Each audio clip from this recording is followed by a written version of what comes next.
Today, I want to share with you my top 10 freight broker cold calling tips that are going to help you to get more clients. I'm going to dive right in, but here's what I want to preface this with. I know how painful cold calling can be. I have admitted it publicly that I hate cold calling. If I have a choice, I prefer not to cold call. But as a freight broker startup, I'll be extremely honest with you. You are going to have to make some cold calls. You're going to have to do some cold emails. You're going to have to do some cold outreach, right? Maybe even face-to-face. These tips that I'm about to share with you today will definitely improve your results, decrease your stress, and overall be way more profitable for you. All right. So here we go. Number one on the list. Again, there are going to be 10. And then if you stick around to the end, I'm actually going to give you a bonus tip and I'm going to give you a link where you can download my notes, the cheat sheet for these top 10 tips. Okay. So number one on the list is this. You have to project confidence and enthusiasm. I'm going to give you two examples. When I'm talking right now, I'm standing up, my chest is out, my head is up. I'm speaking in a tone that shows my passion. I'm speaking in a tone that shows my confidence.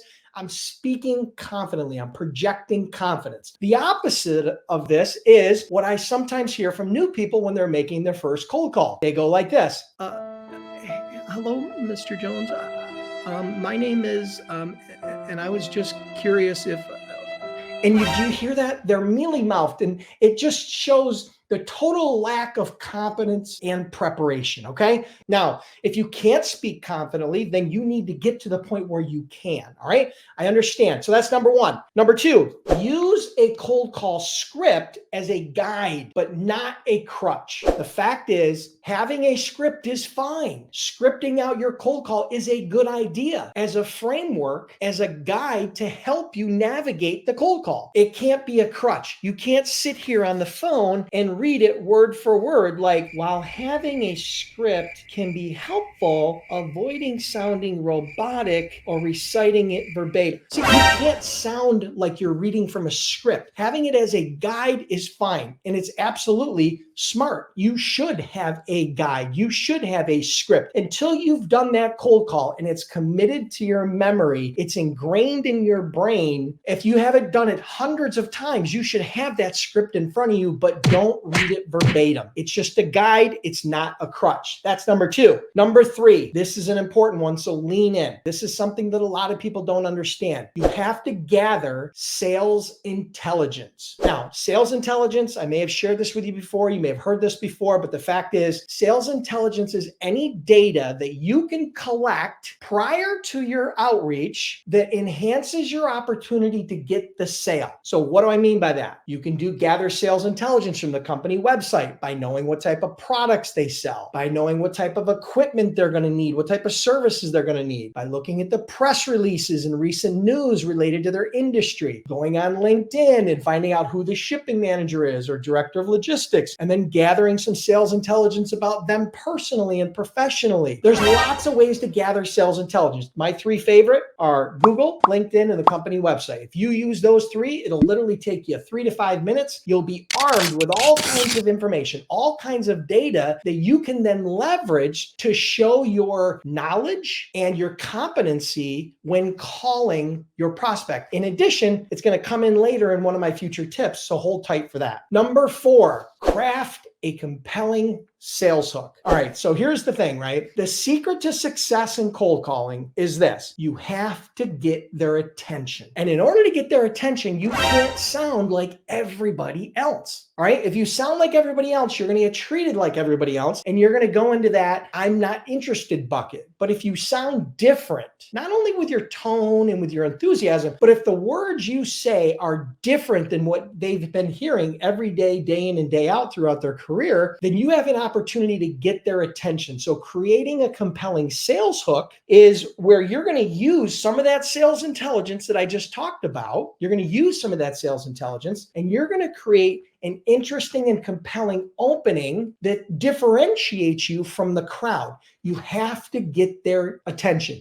That's critical, because if you don't get their attention, there's no chance to get to discovery or overcoming rebuttals or freight quotes or any of that. So you have to get their attention. Creating a compelling sales hook is a huge part of my Freight Broker Sales Accelerator. My Freight Broker Sales Accelerator is where I take that piece of my brain. It's a freight broker sales coaching program where I take that piece of my brain and I teach you everything I know about freight broker sales, strategy, tactics, tools, but most importantly, my entire system of how to do freight broker sales that allowed me to do over $200 million as a freight broker. I'll put the link here up on the screen so you guys can check that out. You can join the waitlist. Now it's sold out right now. You can enroll, but if you want to get on the wait list, go to freightbrokerbootcamp.com/waitlist. Okay. You can get signed up there. You'll be the first to be notified when I open up the Sales Accelerator. It'll probably open up in the next month or two, depending upon demand. So get on the wait list. It's absolutely free to get on the wait list. It is not a free program. It is a paid coaching program where I teach you everything I know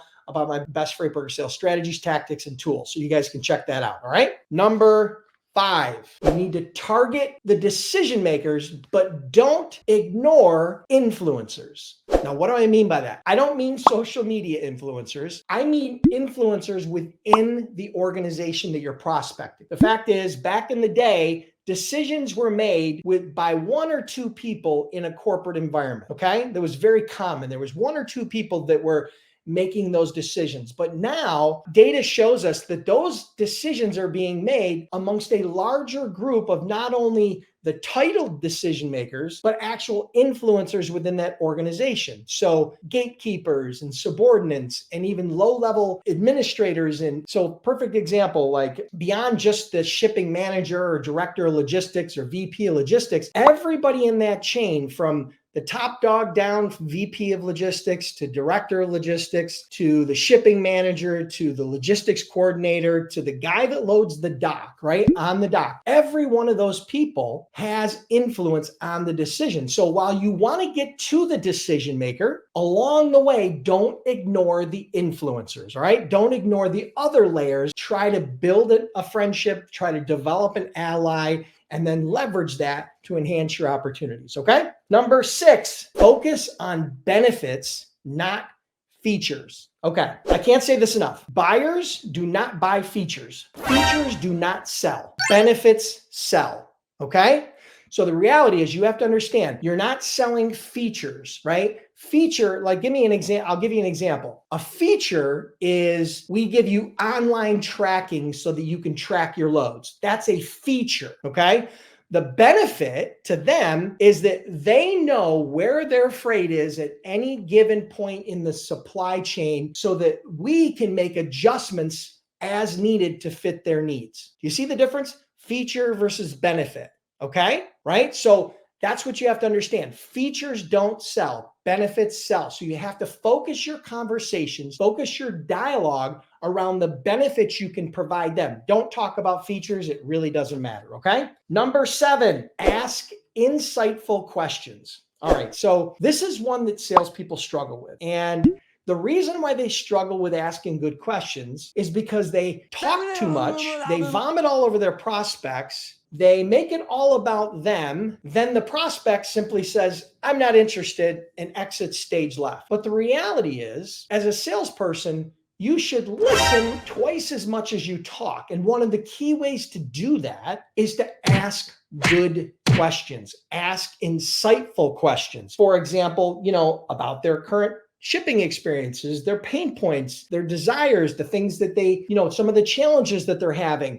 Ask them questions like that will allow you to do 2 things. Number 1, gather more sales intelligence, because if you ask them a question and you listen, they will tell you what they need. And then secondly, by doing that, you are demonstrating your ability and willingness to create a custom solution for them. Okay. So it'll also show your professionalism and your knowledge. By asking good questions, you actually show your knowledge. You don't downplay your knowledge. Okay. So number 8, I just said it. I gave it away as an early tip here. Listen twice as much as you speak. Okay. That is a huge problem that salespeople have. They vomit all over their prospects. But the point is that you need to listen twice as much as you speak. So if you find yourself dominating the conversation and trying to drag the conversation along, then you have to make an adjustment in your sales presentation. You have to use some of these earlier tips like gather sales intelligence and create a compelling sales hook and ask good questions. These these are all ways that you can start listening twice as much, because again, if you listen carefully to what the prospect says, many times that can lead to understanding exactly what you need to do in order to get their business. Okay. All right. So number 9, anticipate common objections. Okay. So here's the reality. At some point in the process,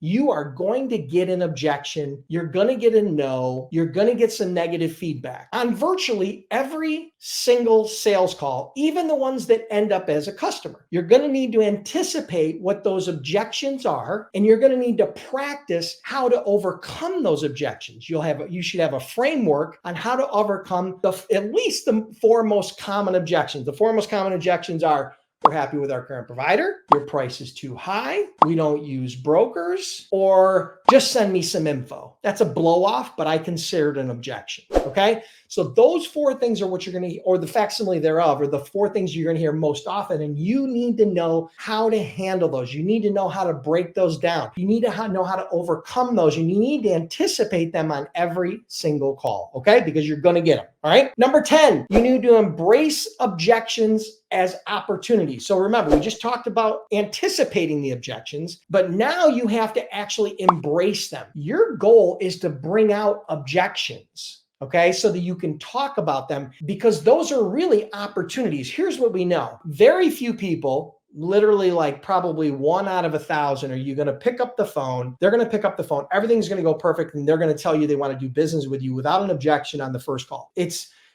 probably worse than 1 out of 1,000. Okay. I don't know the numbers, but it's really, really bad. So the reality is you have to start looking at objections as opportunities, right? Objections, because what you know is if you can break down that objection and you can overcome that objection with the prospect, you're 1 step closer to getting and earning their business. So the reality is you need to embrace objections as opportunities. Okay. So that's number 10. And here's the bonus. Who wants a bonus tip? This is one that I see a mistake that I see brokers and agents making all the time. It's a huge, huge mistake. You guys want to hear it? Okay, so listen, the bonus tip is this: always define your next steps. So what do I mean by that? Before you get off the call with the prospect, you have to define not only for you, but for them, and clearly identify what the next steps are. Your goal should be, before you get off that call, to schedule the next call. So it might be a scheduled call. It might be an email follow-up to answer a question. It might be a freight quote. It might be a face-to-face meeting. But the reality is,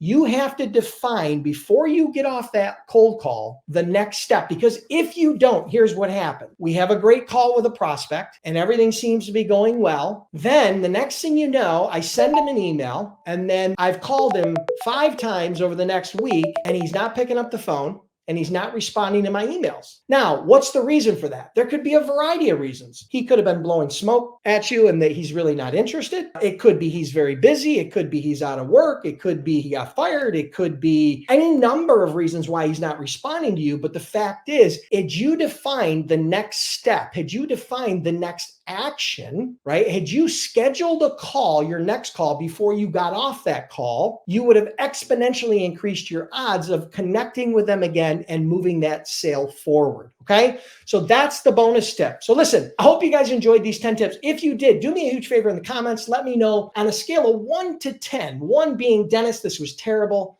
This is horrible. You suck, to 10 meaning, hey, I absolutely love this, particularly tip number 4 or tip number 7 or tip number 9.